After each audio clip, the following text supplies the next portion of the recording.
Another day, another camp mga tropa. Share ko lang yung isa sa unforgettable camp na nagawa namin. This happened last May 2024. Para sa amin sa regular camping days, wala kasi kami kaalam-alam na may mangyayaring kakaiba sa camp namin na to. It all started from this to this.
Wala yung Pinoy tasty.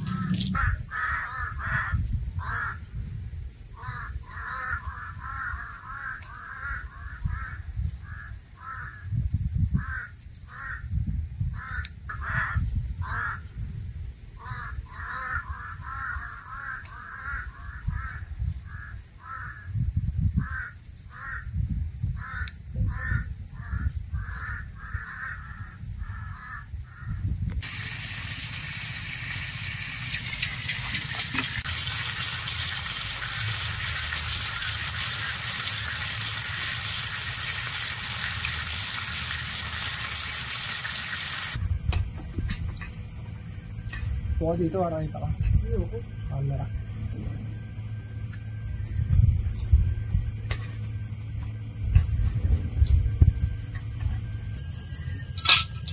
Hindi ba tayo nag-Mindoro na? Hindi, no. Late upload na kasi dito sa San Martin. Abra de Illo.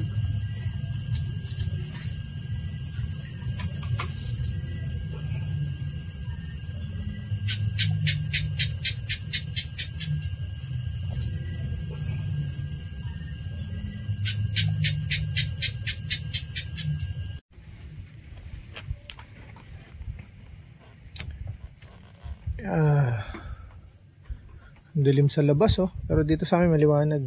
Yan, konting shot lang pampainit kasi ang lamig dito. Yan, ang power bank namin, only power bank built by Sir Ed Aranya.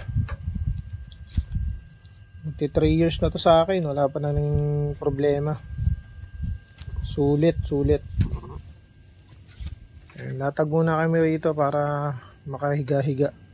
Tapos tsaka na kami papasok dun sa tent pagka talagang matutulog na.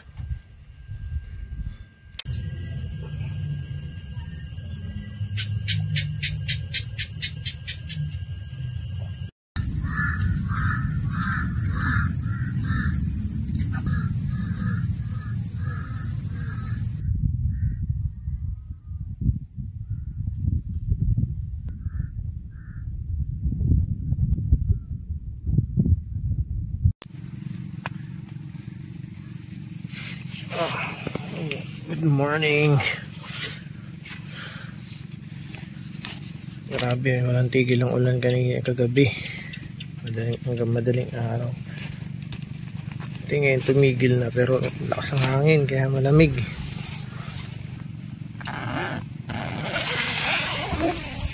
Ay, ang ganda.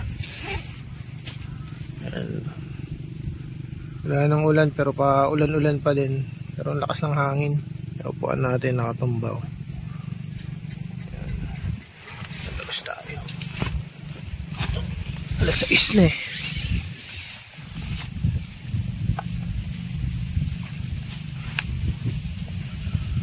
Ganda.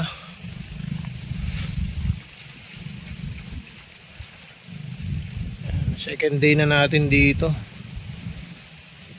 Si Mrs. natutulog pa. Ang tarp natin, oh. Sambasa. May ang ulan pero hindi tayo nabasa sa loob. Ito yung setup natin ng tarp at ng tent natin.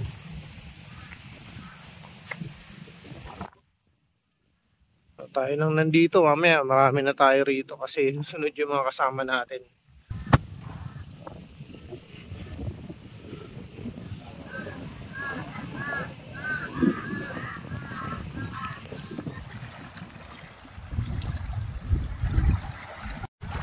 May laman kaya yan?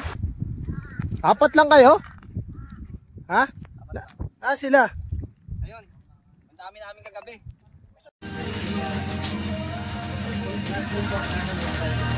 Busy yung mga tao. Friday? Ayun, birthday boy, oh. Happy birthday. Happy birthday! Boss Makoy Palaboy is in the house, yo. What's up? Hey, happy birthday!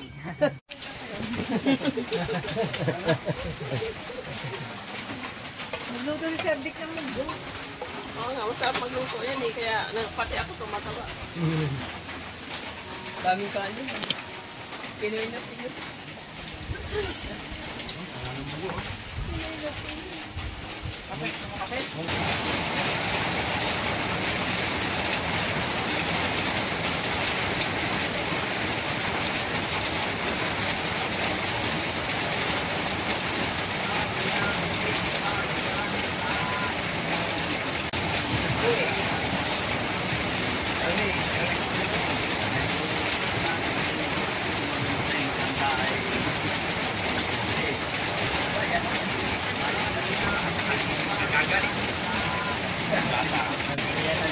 Hindi ka dito, hindi marami nakapila.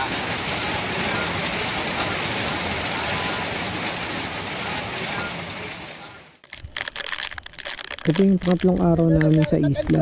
Talagang dito bumuhos na talaga yung ano, sobrang lakas ng ulan, tapos ang lakas ng hangin. Talagang ramdam na namin na iba na talaga yung bagyo na to. That time nalaman namin signal number 2 na sa Laguna. Pero dun sa naranasan namin, I think parang sa tansya namin lampas pa sa signal number 2 yung humakagupit sa aming hangin, kasi talagang humuhugong yung hangin. Talagang yung malalaking puno, kita mo sumasayaw kahit ganun kalalaki ng mga puno sa paligid. At isa din yun sa pinatatakutan namin, na baka mamaya mabuwalan kami ng malaking puno that time. So ginawa na lang namin, ito, bumalik kami sa pagkabata, naligo sa ulan, nabisin din kasi pinatali namin yung mga tent namin, kasi nga parang hindi pa rin. Inigtandan namin yung mga guidelines.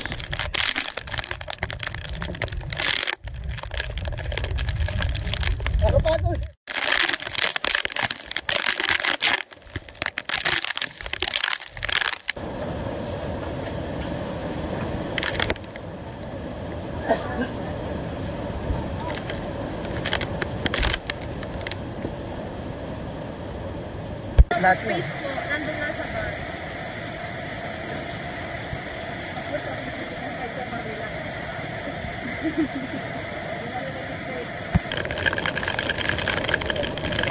Dito sa point na to, nakita namin yung bangka na pupuno na ng tubig. Siyempre baka lumubog na siya, kaya ang ginawa namin, binuhat na namin palayo sa pampang.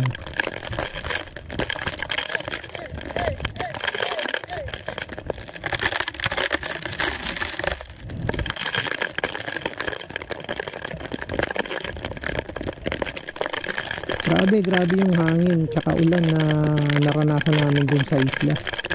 Kami mga lalaki hindi kami nagpahalata sa mga kasama namin babae na nag-worried kami sa nangyayari, kasi baka mamaya lalo silang kabahan. Isa kasi sa tingin ko, isa sa mga naisip ng mga kasama namin is yung baka mamaya tumaas yung tubig at yung isla, abutin kami ng tubig dun. Pero ako sa sarili ko, alam ko, tsaka tagal ko nang pumupunta sa Kabinti, na since bata pa ako, alam ko na ang tubig dun sa lake na yun is regulated. Meron siyang paawasan, or nakalimutan ko yung term, pero pagka napupuno na, tumataas na yung level ng tubig, nagbabawas siya ng tubig papunta sa Laguna Lake. Kaya sure ako na hindi kami abutin ng tubig dun sa sa isla. Sherdy, alam ng ganda ng plato mo. Uy, syempre, tayo ay DIY. Ay, sabaw. Ulan talaga, oh. Ay, grabe naman yan. Minsan, yan. Sarap na yan. Wait, talbos ng kamote.